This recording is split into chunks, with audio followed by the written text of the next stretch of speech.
Vamos a darle lectura, Hebreos 10, del 24 al 25. Es muy importante que vean ustedes este pasaje, porque también, como les dije, siempre ha estado en realmente siempre ha estado este tipo de temas muy presentes en mi vida. De hecho, siempre he querido compartir este pasaje y hasta hoy el Señor me permite hacerlo. Dice: y considerémonos unos a otros para estimularnos al amor y a las buenas obras, no dejando de congregarnos como algunos tienen por costumbre, sino exhortándonos en tanto y tanto más cuando veis que aquel día se acerca. Bueno, ya tan solo en la lectura ya me imagino que hay algún tipo de persuasión, ¿no?, con algunos de nosotros, con la iglesia en general, ¿no es cierto?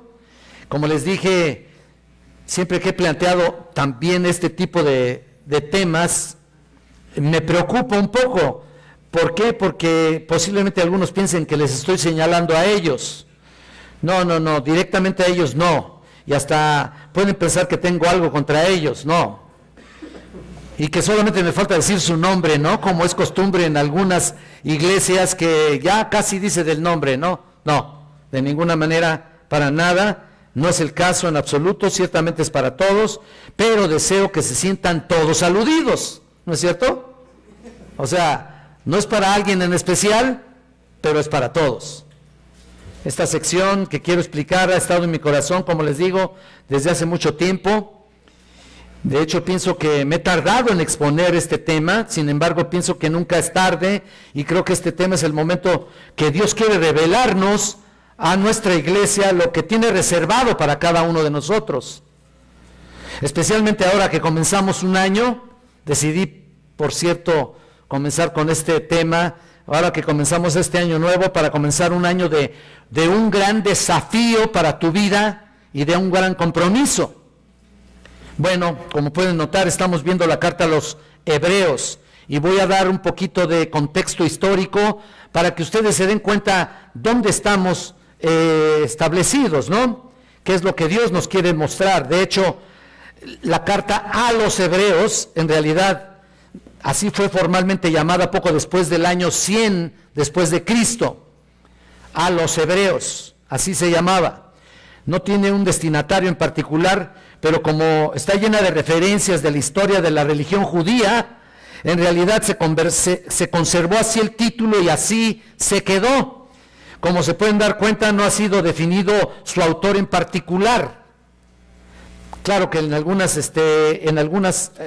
ocasiones tú te vas a encontrar simple y sencillamente esta carta dirigida nada más así, Hebreos, nada más así dice. Pero en realidad se llamó a los Hebreos.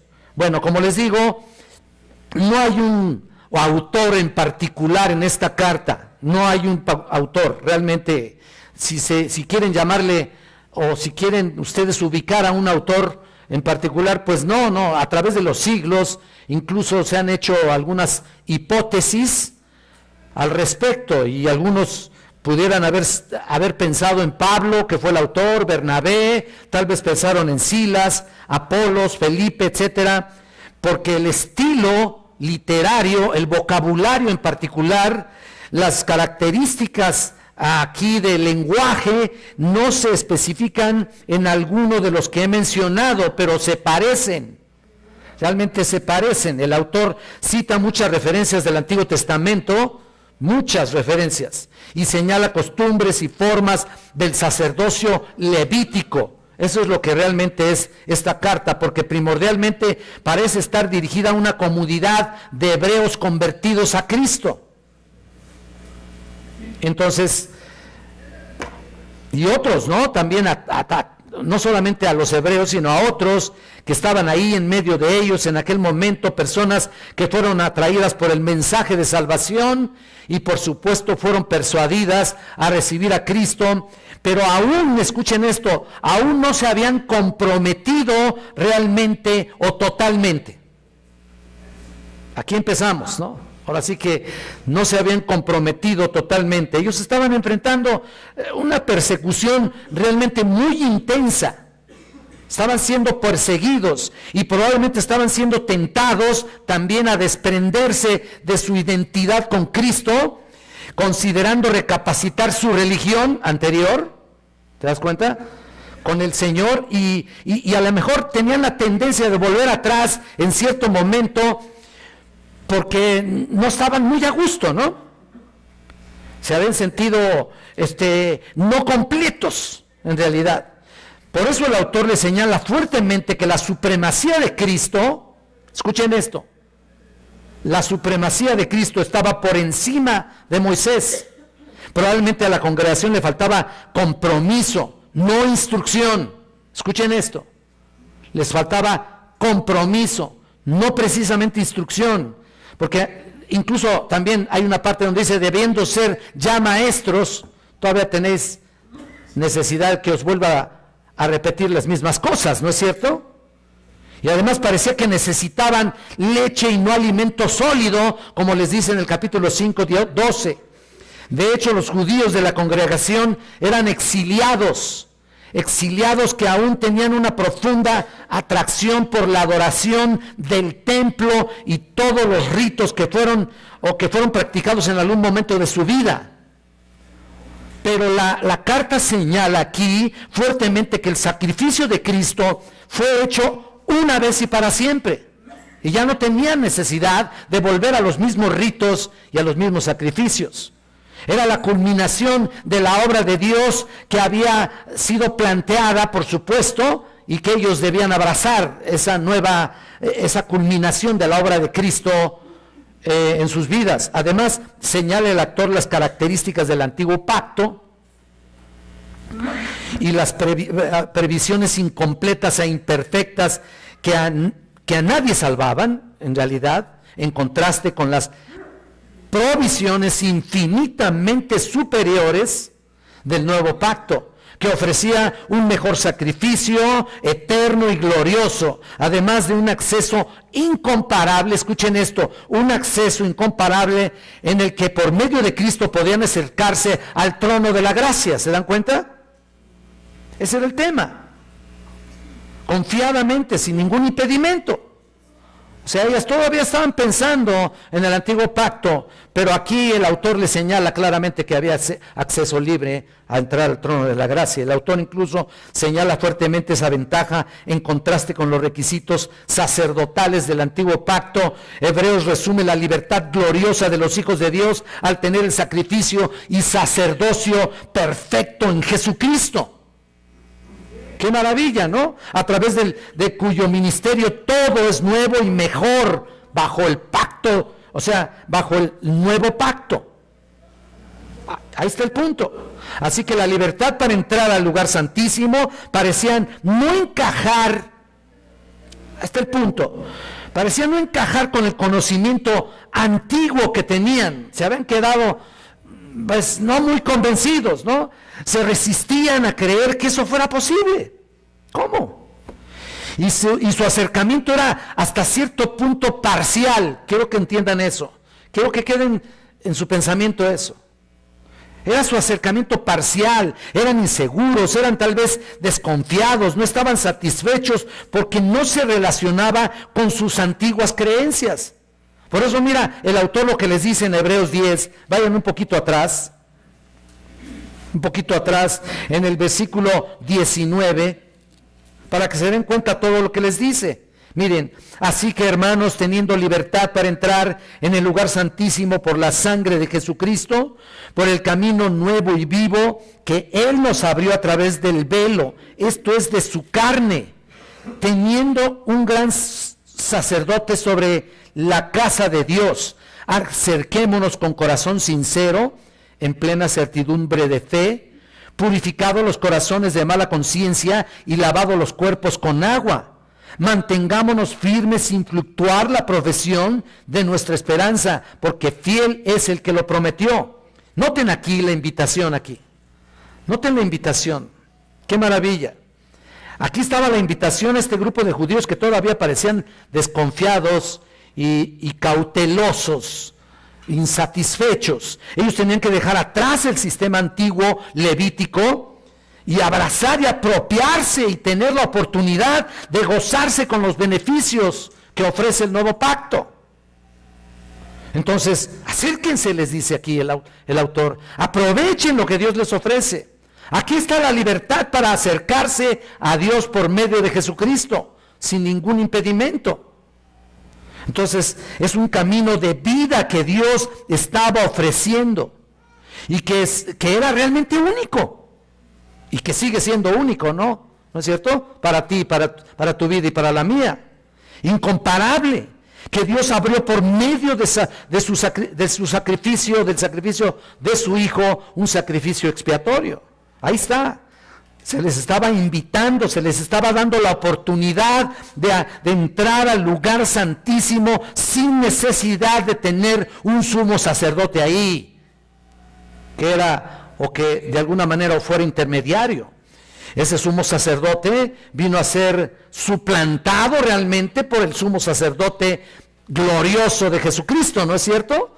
Y es el que abrió el camino vivo para entrar al lugar santísimo. Entonces pero desgraciadamente cada vez que el sumo sacerdote antiguo entraba al lugar santísimo, ustedes han de recordar, algunos que han estudiado, se le invitaba a vestirse de una manera apropiada. No entraba así como venía ahí vestido, no, tenía que vestirse, purificarse apropiadamente. Fíjense, tantos aspectos y tantas formas para que él pudiera entrar. Sus vestiduras, por ejemplo, eran exclusivas. Aparte del efod, que era el que estaba aquí, el pectoral tenía que ser vestido con una túnica que llegaba hasta abajo de sus pies. Y abajo de sus pies pues, eran puestas unas campanillas o cascabeles al sacerdote. Además se le ataba a una de sus extremidades, a su tobillo tal vez, para cerciorarse de que no iba a caer muerto hoy cuando entrara en el Shekinah. Así se llama la hijita de Alfredo y Grace. Y ahí está, ¿no? Era atado ahí. ¿Por qué? Porque entrando al Shekinah, al lugar santísimo, a la presencia de Dios, si el sacerdote traía un pecado, ahí quedaría muerto instantáneamente. ¿Y qué tenían que hacer? Pues nadie iba a entrar, ¡ay, recógelo! No. Había que sacarlo por medio de aquel cordón que era atado a su tobillo, y de esa manera podían sacarlo sin arriesgarse realmente ellos mismos. Pero ahora la invitación, noten aquí, la invitación estaba abierta a todos los que fueran redimidos por Cristo. Ya no tenía que pasar nada de eso. No obstante, el acercamiento consistía en tener un corazón sincero. Escuchen esto: tener un corazón sincero, genuino, verdadero, en plena certidumbre de fe. En otras palabras, en absoluta confianza de sus promesas. Y purificados los corazones con agua pura. En otras palabras, purificados los corazones por medio de la sangre de Cristo, ¿no? Y el autor les hablaba realmente en su idioma, en toda la epístola. El agua pura se utilizaba en las ceremonias y sacrificios del Antiguo Testamento, del Antiguo Pacto. Era un lavamiento indispensable que alude a la limpieza espiritual. Había que estar limpio espiritualmente, ¿no? Esta es la imagen del nuevo pacto. Y como leímos, se tenían que ver los resultados. ¿Qué dice aquí? Manteniéndose, dice mantengamos, vean el versículo 23, manteniéndose firmes sin fluctuar. Esto representaba la perseverancia de los creyentes, la seguridad de mantener la salvación eterna que solamente corresponde a sus promesas. ¿Te das cuenta? Había que mantenerse firmes sin ninguna inclinación que los haga desviarse o retroceder. Si bien la persecución era bien fuertísima, pero había que estar íntegro, había que estar firmes, sin fluctuar, íntegro en el llamado del Señor. Ni las tentaciones, ni los quehaceres, ni las ocupaciones, ni siquiera el ánimo caído era razón para no confiar en Cristo. Nada era suficiente razón para dejar de confiar en Cristo, para aislarse, para separarse y hasta independizarse. En ellos estaba pasando eso. Por eso es que hoy vamos a ver aquí, en este texto, dos razones poderosas para no dejar de tener comunión unos a otros. Número 1, el deber de estimularnos, y número 2, el deber de congregarnos. Ahí está, 24-25. Ahí está, ligerito, tranquilo. Quién sabe cómo nos vaya, ¿no? Al escudriñar. Vamos a ver la primera, el deber de estimularnos, versículo 24. Dice claramente: y considerémonos unos a otros para estimularnos al amor y a las buenas obras. ¿Qué nos está queriendo decir aquí el autor? Noten, los hebreos que aparentemente tenían la tendencia de ausentarse o aislarse, era porque tenían miedo, como les dije, miedo a la persecución, a perder sus antiguas prácticas del antiguo pacto. Les hacía falta tener frente a ellos los antiguos ritos sacerdotales, ¿no? Pareciera que eso fuera. Sin embargo, nada funcionaba, porque toda la obra referida, descrita en estos pasajes, apunta a la verdad del sacerdocio de Cristo. Y el sacerdocio de Cristo realmente, por tal motivo, era suficiente para perdonar los pecados y para vivir de acuerdo a su evangelio, de acuerdo a su verdad, de acuerdo a reconocer su presencia, de acuerdo a reconocer o a comprender la koinonía.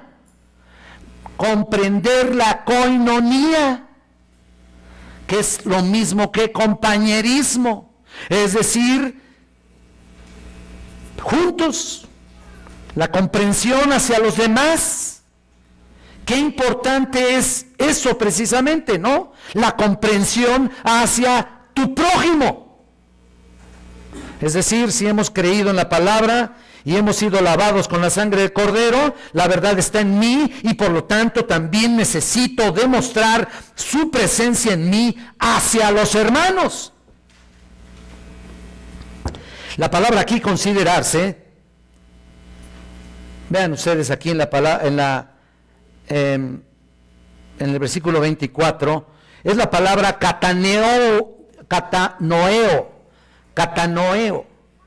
y es un verbo presente activo subjuntivo. ¿Qué quiero decir con esto? Lo que significa es que el sujeto está realizando la acción del verbo aquí, y es muy importante entender el griego. Es decir, tiene un aspecto corporativo.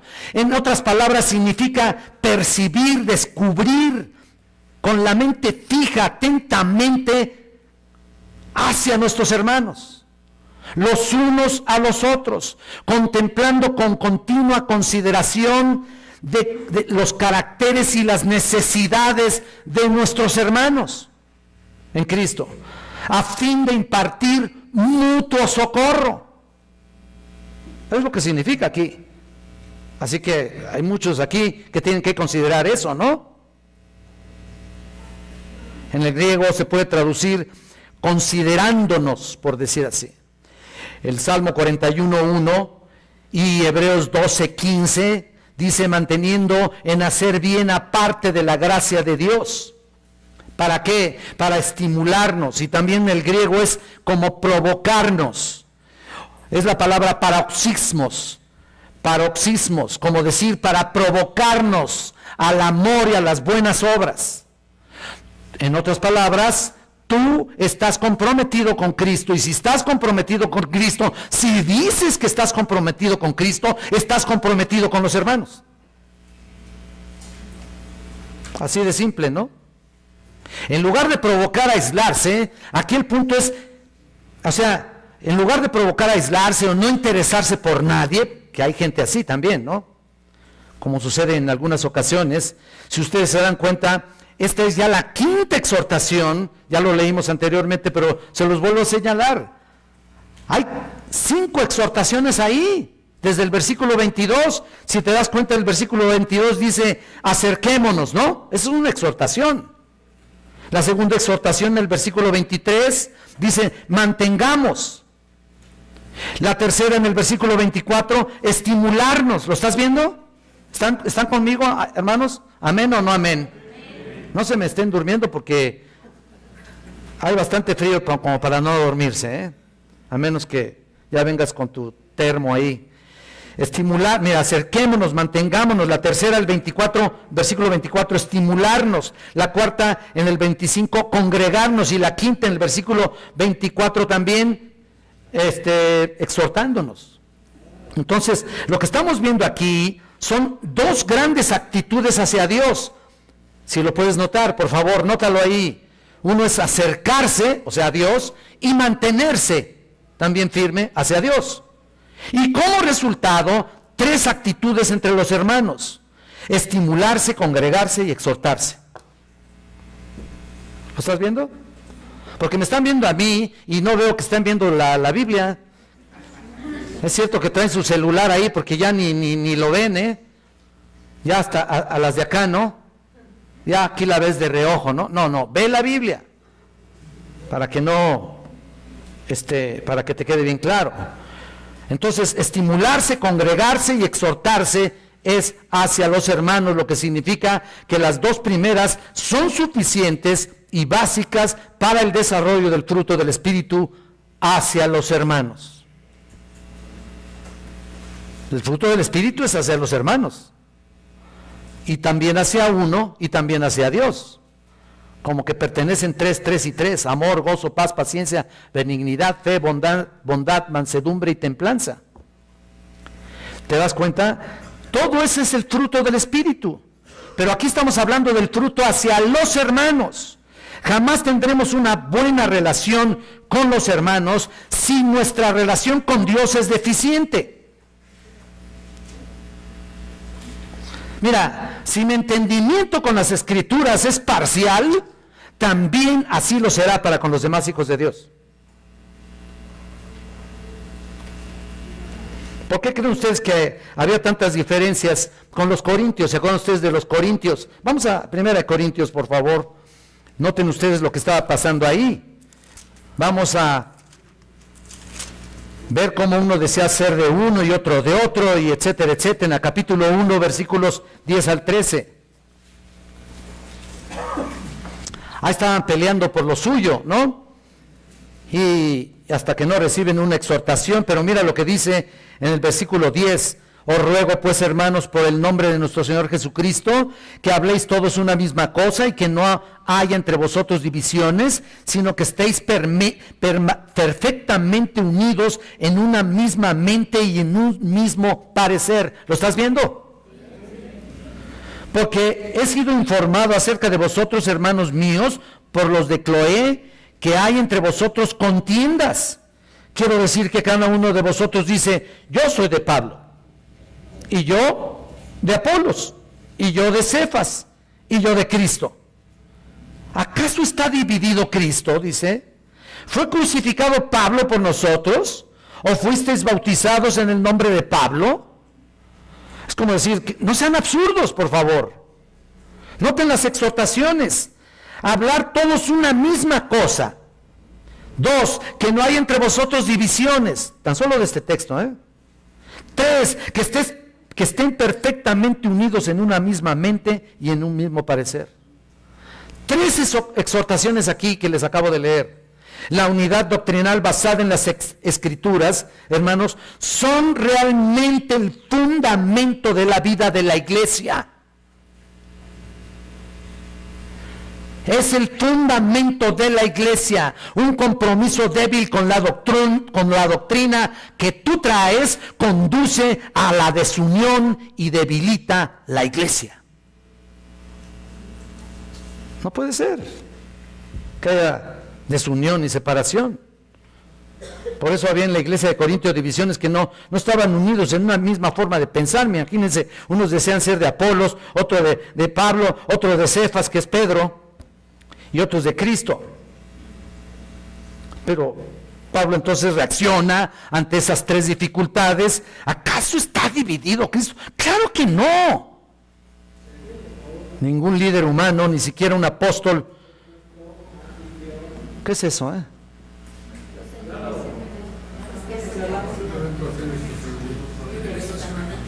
Wow. Bueno, pongan atención y súbele tantito, Dan, por favor. Pues sí, porque si no se me duermen aquí. No. Entonces vean ustedes, ¿cómo es posible que estén ustedes pensando eso? ¿Cómo es posible que, yo prefiero a Alfredo Chavero? No, yo prefiero a Mario. Yo me voy con Isra.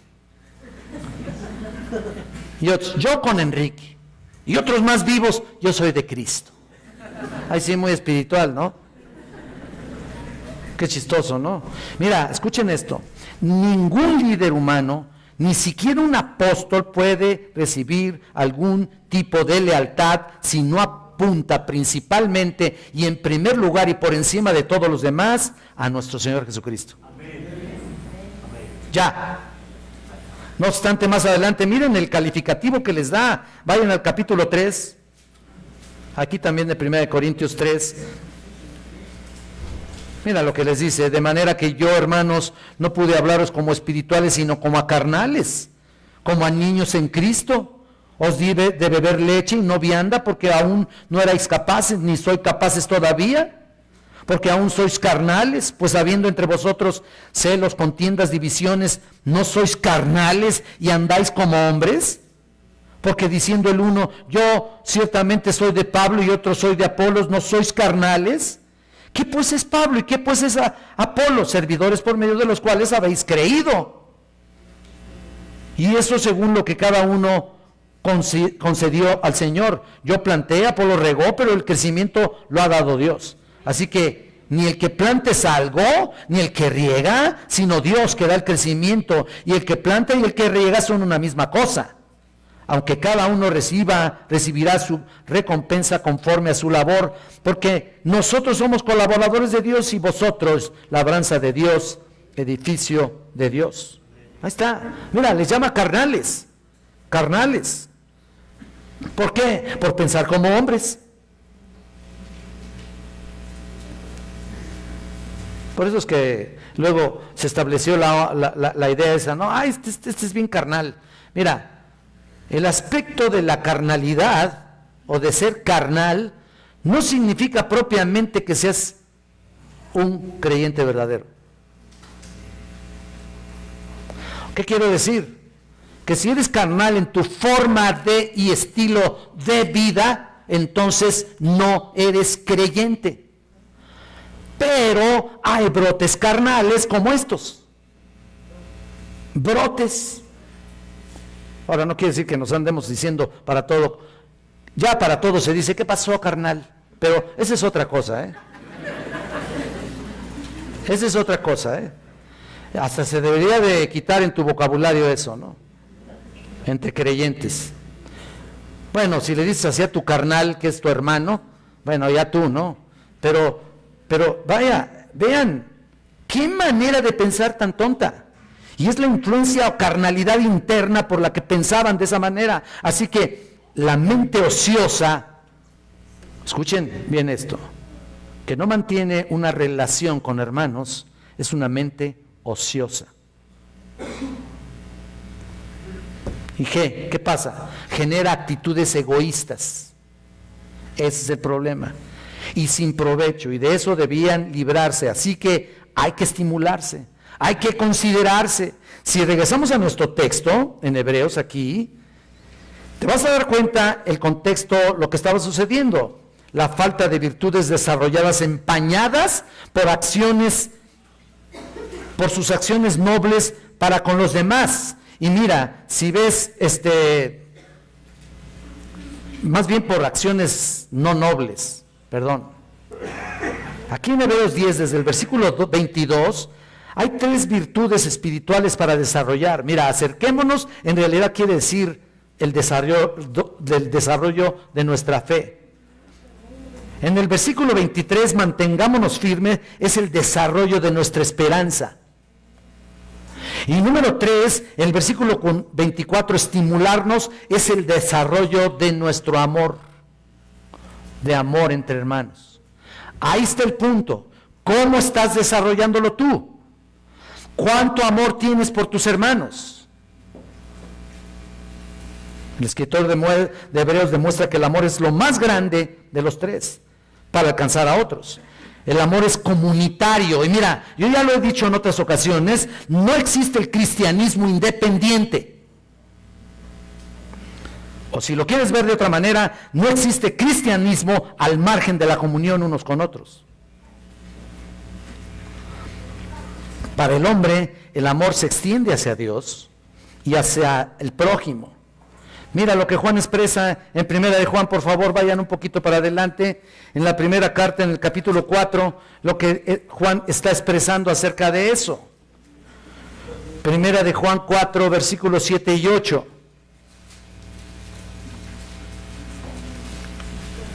Amados, amémonos unos a otros, porque el amor es de Dios. Todo aquel que ama es nacido de Dios y conoce a Dios. El que no ama no ha conocido a Dios, porque Dios es amor. Esta es una de las primeras razones por la cual los cristianos se aman. Si no hay esto, no hay nada. ¿Estás entendiendo eso? Si no amas a tus hermanos, no hay nada. Nada. Estoy convencido de que no es hasta que la palabra de Dios, escucha esto, genera en nuestras conciencias el deseo, la necesidad de no solo amarnos unos a otros, sino de hacer algún tipo de servicio, de ayuda hacia nuestros hermanos. Por consiguiente, la necesidad de buscar reunirse constantemente. Este es realmente nuestro hogar, se pudiera llamar así. Ustedes pueden encontrar ese mismo sentir en Santiago 2.8, aquí adelantito. En Santiago 2.8 puedes encontrar ese mismo sentir que dice: el hombre de doble ánimo es inconstante en todos sus caminos. Perdón, 2.8. Si en verdad cumplís la ley real, conforme a la Escritura, amarás a tu prójimo como a ti mismo. Bien hacéis. Si vas a cumplir la palabra de Dios, vas a amar a tu prójimo. Es lo que quiere decir Santiago. Pero esta ley real se extiende más allá del prójimo, sino hasta llegar a Dios. Las acciones llevadas a cabo por amor al prójimo honran al Padre Celestial.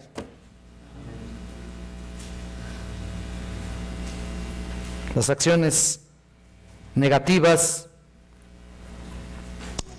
de no amarse lo deshonran, ¿no? Por consiguiente, por lo tanto, obedecer y cumplir con la segunda parte, como a ti mismo, constituye en realidad una obediencia y cumplimiento de la primera parte de lo que nos dice aquí Hebreos. Ahí está, amar a nuestros hermanos, no solo porque así lo pienses, sino porque es tu deber demostrarlo, no de lengua, de dientes para afuera, no porque está aquí, yo sí los amo, demuéstralo.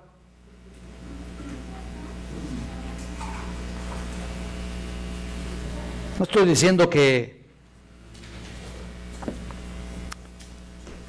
diciendo que no pudieras expresarlo, claro que sí lo puedes expresar, pero tan solo el expresarlo está muy lejos de la realidad, está muy lejos de la acción, está muy lejos del fruto que hay que hacer.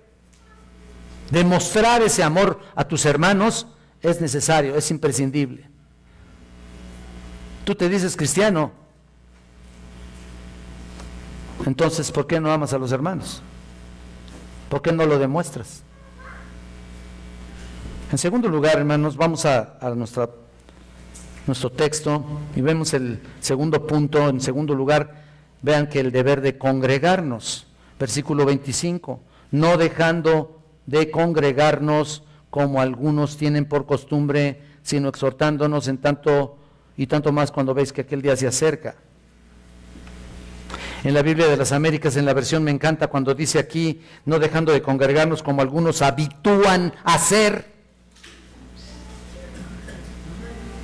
sino animándonos unos a otros, y tanto más cuando veis que el día se acerca. Una de las primeras indicaciones de una carencia de amor, esa es la realidad, una carencia de amor por Dios y por el prójimo, es que el cristiano se aleje de los servicios, se aleje de los cultos, por cualquier tipo de razón.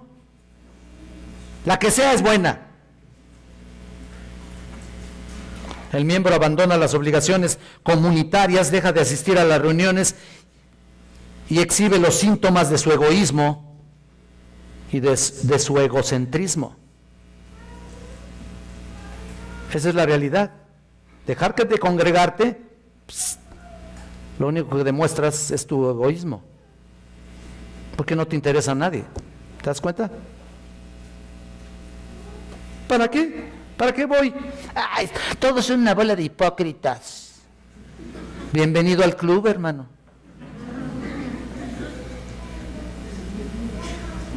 ¿No es cierto?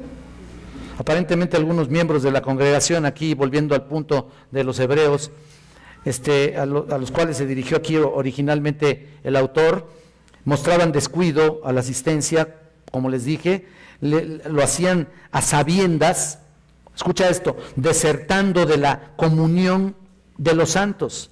De fuentes procedentes del primer siglo de la era cristiana, sabemos que la falta de interés por los cultos era cosa común a veces, y yo creo que hasta nuestros días, ¿no? Aquí estamos incluso pensando en que esta iglesia, estamos pensando que fueran 200 en un número estándar, ¿no? Pero tú ves asistencia de 140, 120, y luego siempre damos excusas. Si es que unos miren, los que faltan, vienen unos, y los de acá parece que se echan cambalache. Y luego después estos asisten y estos ya faltaron. Mírate nada más. Total que nunca se reúne toda la iglesia. Si yo quisiera reunir a toda la iglesia remanente, se los digo de verdad, no cabríamos ni de broma. Ni de broma. Pero gracias a ti, ya sabes a quién estoy apuntando, gracias a tu ausencia, pues los domingos se ve trespeleque aquí la iglesia, ¿no? Pelona la iglesia. Y yo presumiendo, no, son 200 los que están afuera, porque adentro son unos cuantos hermanitos, ¿no? Y ese es el problema.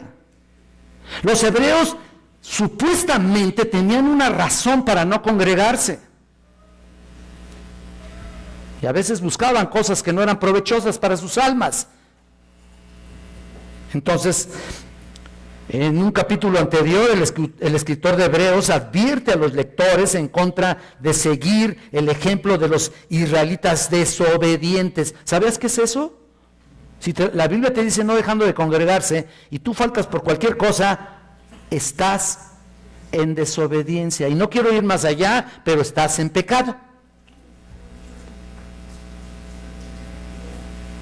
Si es por cualquier cosa. Y yo te las enumero si quieres. Las cualquier cosa. Y ese es el problema. Y aquí el escritor advierte a seguir un ejemplo real, verdadero, el cual debe caracterizar una iglesia viva, una iglesia creciente, una iglesia que está creciendo en el Espíritu Santo, creciendo en la edificación de los santos. ¿Cómo debe responder? Tú dímelo.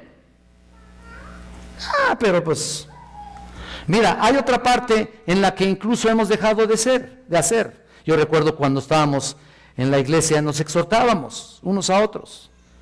Veníamos, si abríamos la Biblia y, mira, manito, pues yo he visto que veo esto en tu vida. Y dejaron de hacer eso porque la gente recibía una exhortación y se enojaba. Dices tú, pues entonces ya para qué, ¿no? Cuando debería de haber humildad, cuando debería de haber agachar la cabeza y decir, tienes razón, aunque tú por dentro digas que Dios mejor me evalúe, ¿no? Pero por el momento estás realmente humillándote delante de la palabra de Dios. Aunque, mira, si tienen razón, te humilla. Si no tienen razón, te humilla. Pero no les puedes decir algo a los hermanos porque, no, yo, ¿cómo crees? Y te avientan y luego te la regresan. Usted también. Oye, ¿por qué has faltado tanto? Pues usted también ni viene. Sí, Les invito a ver si el domingo hay alguien en casa ahí. ¿Ves? Exhortarse unos a otros diariamente es exactamente el resultado de una vida llena del Espíritu. Entonces, si has faltado mucho, te digo, con todo mi amor y con todo mi corazón, no estás lleno del Espíritu. Es más, tienes tendencias carnales, como decía aquí Pablo en la palabra. ¿Quieres ser eso? Si estás a gusto con eso, mira, ni te vamos a molestar, porque hay quien viene hay quien viene cada que aparece el Cojutec, cada año o más, ¿no es cierto? Ya saben a quién me refiero. Pero llegan como si nada hubiera pasado, ¿verdad? Es como a ver si se te fuera un hijo, ¿no? Y llegan ahí como si nada, después de 6 meses que no se aparecen en la casa. Se dame a desayunar, mamá. ¿Está lista mi café, mamá? ¿Qué le harías? ¿Qué es su café ni qué nada? ¿Dónde anduvo, canijo, no? Te lo agarras así, ¿no? ¿Dónde anduvo? Así me dan ganas de agarrarlos. ¿Dónde anduviste? ¿O qué hiciste? No, es que tuve un compromiso. ¿Quién se puede echar un compromiso cuando tu compromiso es este? ¿Quién? ¿Por qué? Mira, no solo el escritor de la epístola, sino todos los autores del Nuevo Testamento nos están exhortando precisamente a eso. Todos los... ¿Cómo debe ser un miembro de la iglesia? Mira, cuando estamos juntos tenemos tareas, tenemos las responsabilidades, tenemos el deber de exhortarnos unos a otros, tenemos el deber de demostrar nuestro amor hacia los hermanos. Pero si dices, ay, es que yo choco con alguien, pues serás coche, porque realmente no entiendo por qué. No, es que ella es consanguíneo y yo soy ¿qué? Colérico. ¿Se acuerdan de ese libro que es una verdadera basura? Eso de los consanguíneos y coléricos. No es otra cosa más que la sustitución de que yo soy Virgo, tú eres Libra. No nos llevamos, man. Justo lo que somos, Lucía y yo. Bueno, éramos. Pero ¿cómo es posible que no te lleves con los hermanos? Si la Biblia nos dice amar a nuestros enemigos y con un hermano no te puedes llevar, ¿no te acerques para saludarlo? Pues es que es medio pesadito. Pues no importa, a lo mejor tú eres pesadísimo para otros, ¿no? No, es que me hizo, dijo y tornó. Por favor, si de Cristo hablaron tantas cosas, y Él abrió su corazón para sus propios enemigos. Abrió su corazón para recibirte. Si no tenemos la oportunidad de perdonarnos unos a otros, entonces no ostentes al perdón de Dios. No lo ostentes, por favor.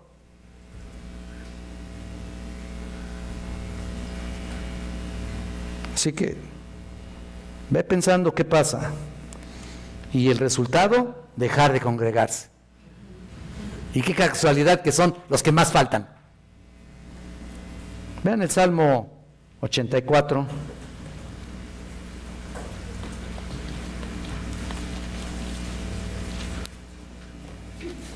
Qué pena me dan. Voy a orar por ellos porque, bueno, de hecho oro por ellos, pero ¿saben qué? No veo resultados. Salmo 84:10, porque es mejor un día en tus atrios que 1000 fuera de ellos. Escogería antes estar a la puerta de la casa de mi Dios que habitar en las moradas de maldad. ¿Lo estás viendo? ¿Qué tal? El salmista nos indica aquí que un día a la puerta del templo, o sea, tan solo estar cerca, si no dentro, estar cerca, era mejor que 1000 días de comunión con los malvados. Es lo que quiere decir.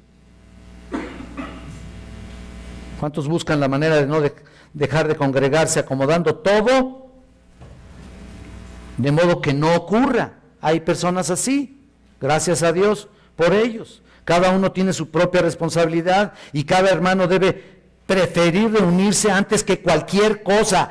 El domingo es del Señor, ni siquiera es tuyo. Ahí está. Realmente uno no puede estar tranquilo prefiriendo otras actividades o quedarse en casa. Y la exhortación a la comunidad hebrea era porque tenían tendencias a aislarse y pues ahí viene la exhortación, ¿no? Ahí está. Así también muchos hermanos. Algunos en alguna ocasión no se pierden de algún evento importante de la ciudad o no perdonan ir al fútbol, ¿no? ¿Qué tal? Qué terrible, ¿no? O aceptan con liviandad cualquier tipo de invitación. No importa si sacrifican su reunión dominical. Otros tienen la tendencia de crear sus propios criterios, ¿no? Sobre todo si algo no les parece en la iglesia. Muchos tienen el peligro de escuchar, de prestar más atención a sus familiares inconversos. El convivio con los inconversos no se lo pierden. Gente impía ahí, familiares, perdonen que se los diga, yo también tengo familiares impíos. Gente que está pisoteando el nombre de Cristo, se ha burlado de ti, se ha burlado de tu relación con Cristo, se ha burlado de tu iglesia y se ha burlado de quien sea, y ahí vas. No, pues es que tuve un convivio con ellos. ¿Qué convivio? ¿Qué tipo de convivio es ese? Cambiarlo por la adoración dominical. ¿En qué poca estima tienes a tu Padre Celestial, que te rescató, te dio vida, para que no solamente amaras a Dios, sino amaras a tus hermanos? Es la verdadera familia. Esta es la verdadera familia. Nos une el Espíritu Santo, y lo he dicho a varias personas. Tu verdadera familia no es la otra. Es esta. Porque aquellos estamos unidos por medio de una situación consanguínea. Son nuestra estirpe, nuestra sangre. Sí, pero estos son nuestros hermanos en Cristo, la familia espiritual. Nuestros familiares se van a perder. Es decir, van a dejar de ser nuestros familiares cuando mueran, ¿no? Pero nuestra familia es eterna. Estamos en un mismo espíritu. Es eterno el espíritu.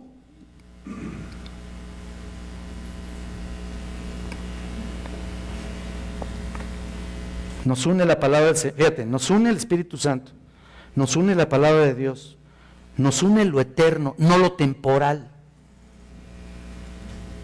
No solo por eso, sino porque hay algo importante que tiene que estar presente con nosotros cada día. Y si regresas a nuestro pasaje, bueno, antes de ir al pasaje, a la última frase que dice ahí, el punto principal que Dios quiere mostrarte es que, déjame decirte algo, aún no ha terminado de formarte.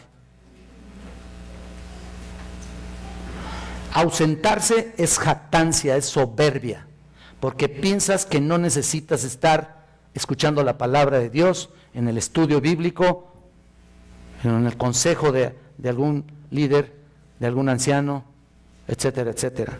Todavía tenemos tendencias pecaminosas que nos acosan todos los días. Todavía Dios está formándote. Entonces ausentarse es decir, pues no lo necesito. El que comenzó en vosotros la buena obra, ¿qué? ¿La de terminar cuándo? Hasta el día de Jesucristo. Entonces, si tú interrumpes esa obra que está desarrollando en ti, pues entonces, ¿sabes cuándo te va a formar? ¿Quién sabe hasta cuándo? Entonces, si no te ha terminado, porque te das el lujo de desprenderte del rebaño, que es lo único lugar donde puedes edificarte con mayor seguridad. Son como los jóvenes, ¿no? Algunos, no todos. Todavía no saben ni siquiera lavar el plato en el que comen. Imagínate. Ni siquiera saben tender las camas. No, yo la atiendo, mijito, no te molestes. Siendo pelagartón ahí de 40 años. ¿Por qué, mami?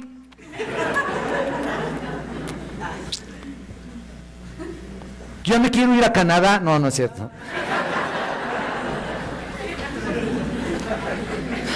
Póngase a trabajar en su casa, señor, primero, ¿qué? Y ese es el punto, hermanos. Parece que el discipulado todavía no cuadra en embonar. ¿Saben lo que es embonar, no? Embonar a tu corazón, a tu vida. Parece que todavía tiene dificultades la palabra de Dios, así pudiéramos llamarle, no, ¿verdad? Nosotros somos los que tenemos dificultades. Entonces el ser humano parece que nomás está esquivando que la palabra de Dios se asiente verdaderamente en tu corazón y tengas una respuesta digna del nombre precioso de Jesucristo. ¿Por qué? ¿Por qué tiene que ser así? Y como yo les digo a veces a algunos, ¿qué ejemplo estás dándole a tus hijos? Si el compromiso no es con Cristo y con la iglesia,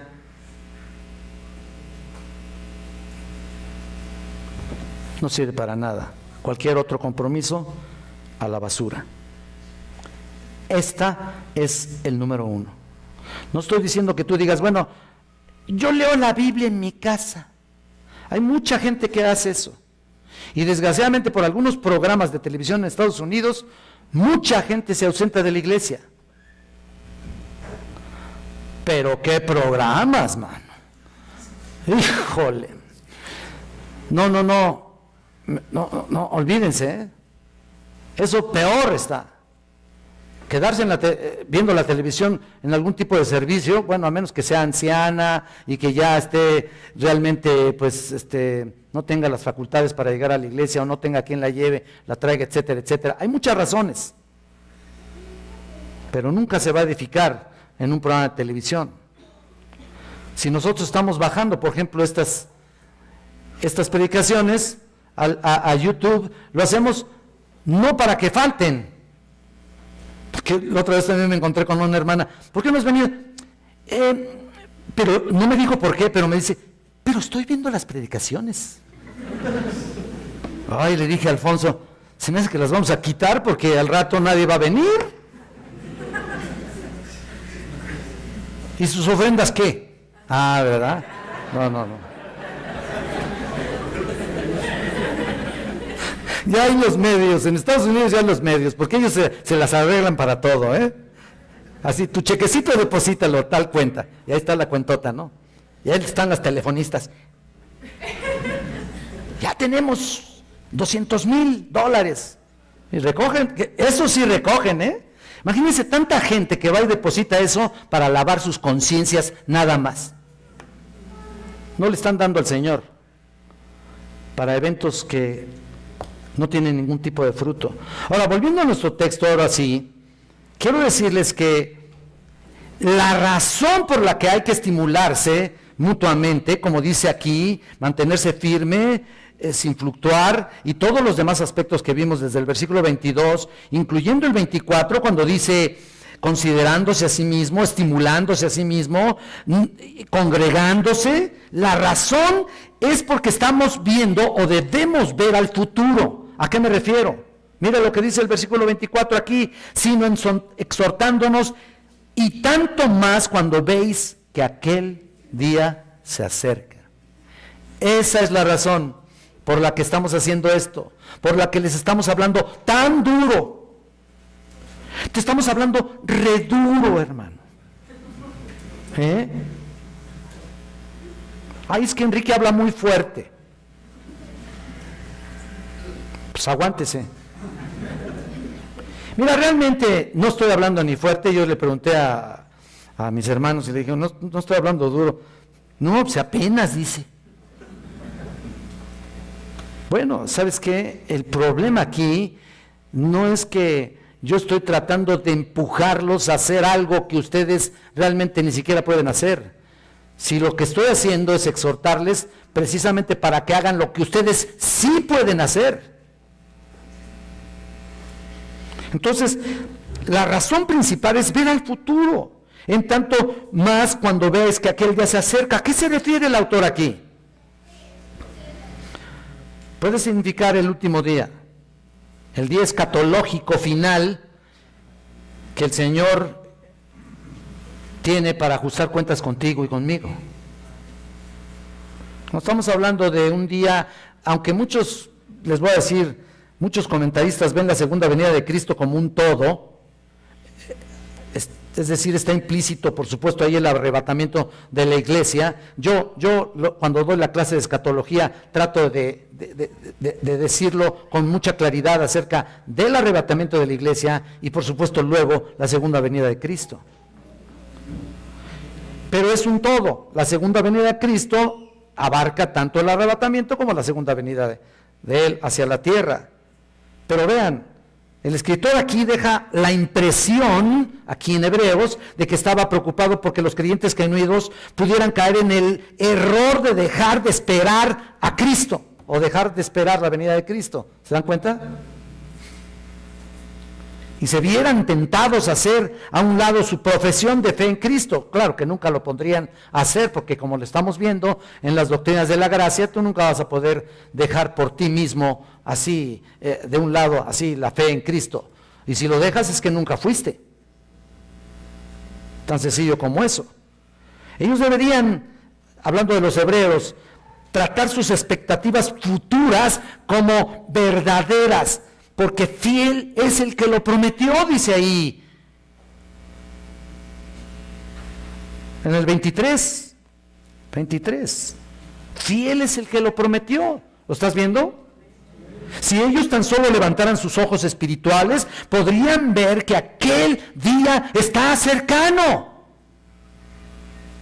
Un día en que seremos levantados, pero también daremos cuentas de lo que hicimos, de aquellas cosas que pudimos haber hecho y no hicimos. Todo, escúchame bien lo que te voy a decir, todo va a salir delante de Él, delante de sus ojos. Todo lo vamos a poner en una mesa, así, todo va a estar, todo lo que tú hiciste, todo lo que no hiciste, todos tus errores, todos tus fracasos y todo. Vamos a dar cuenta.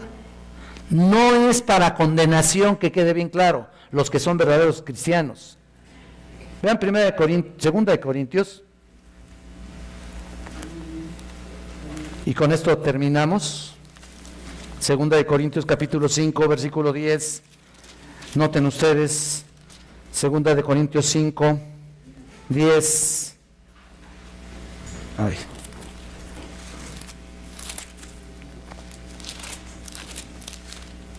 Vean ustedes aquí, porque es necesario que todos nosotros comparezcamos ante el tribunal de Cristo, para que cada uno reciba según lo que haya hecho mientras estaba en el cuerpo, sea bueno o sea malo.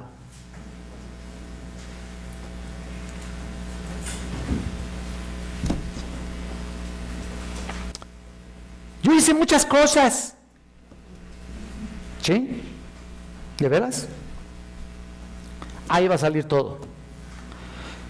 Ciertamente nosotros no podemos hacer nada, esa gran cosa, ¿no? Solamente exhortar y animar y fortalecer a través de la palabra, pero nunca podremos forzar a nadie para venir a la iglesia y estimularse al amor y a buenas obras y a amar a los hermanos. Nunca podamos estar forzando a nadie. Pero irremediablemente un día vamos a estar aquí. Y todos, absolutamente todos, no habrá quien se esconda, va a enseñar su verdadero corazón. Si tuviste broncas con algún hermano, ahí va a salir. Y nunca la solucionaste, ¿eh? Me estoy refiriendo a eso. Si nunca la solucionaste, porque bien pudieras decir, Pues tuve broncas, pero fui agredido y siempre pudieras decir eso. Yo no creo que, porque no va a haber presencia de pecado. Cuando estemos con Cristo en su tribunal, no va a haber presencia de pecado. Por tal motivo ni siquiera vas a poder justificarte. Ni siquiera va a haber forma de arreglar eso con una feria. ¿O sí? No va a haber forma, porque tu pensamiento solamente va a ser de Cristo, y ahí es donde muchos van a querer, yo no sé, nos va a doler tanto aquellas cosas que aún dice la palabra de Dios, lo que bien pudiste hacer y no lo hiciste, se toma como pecado. Entonces vean ustedes, desde la ínfima cosa que uno no toma en cuenta hasta la peor. Así que más vale que te arrepientas, más vale que endereces tu camino, más vale que te pongas a cuentas con Cristo, porque aparte esta tarde, si te vas a quedar aquí y tienes broncas con alguien y tienes un disvarío, tienes una barrera, o si tienes un malentendido con alguien, si no te pones a cuentas con Cristo, con el Señor, y no te pones a cuentas con el hermano, definitivamente que vas a adquirir ahí juicio, acarreas juicio para ti, y no queremos verte en alguna situación difícil, alguna enfermedad, algún accidente. Y no te estoy asustando, pero tantito sí. Crear en ti temor para que de veras hagamos las cosas como debe ser, obedeciendo a nuestro Padre Celestial, amándole, amando a tu hermano, ayudando a tu hermano y no dejando de congregarse. Así que los quiero ver a todos el próximo domingo aquí. No me importa si vives lejos, no me importa si vives en Toluca, en Cuernavaca, no me importa, toma tus precauciones. Aquí los quiero ver. Dice la Biblia que obedeceos a vuestros pastores, ¿no? Me estoy aprovechando de eso, hermanos. Solamente es un mandato, ustedes pueden desobedecer, ¿no? Si quieren. Pero ahí está Cristo y ahí está el Espíritu de Dios que te redarguye. Y si no te redarguye nada, pues entonces ¿dónde está el Espíritu Santo, no? ¿Te das cuenta? Vamos a orar, vamos a pedirles a todos ustedes que verdaderamente se comprometan con el Señor y después con la iglesia.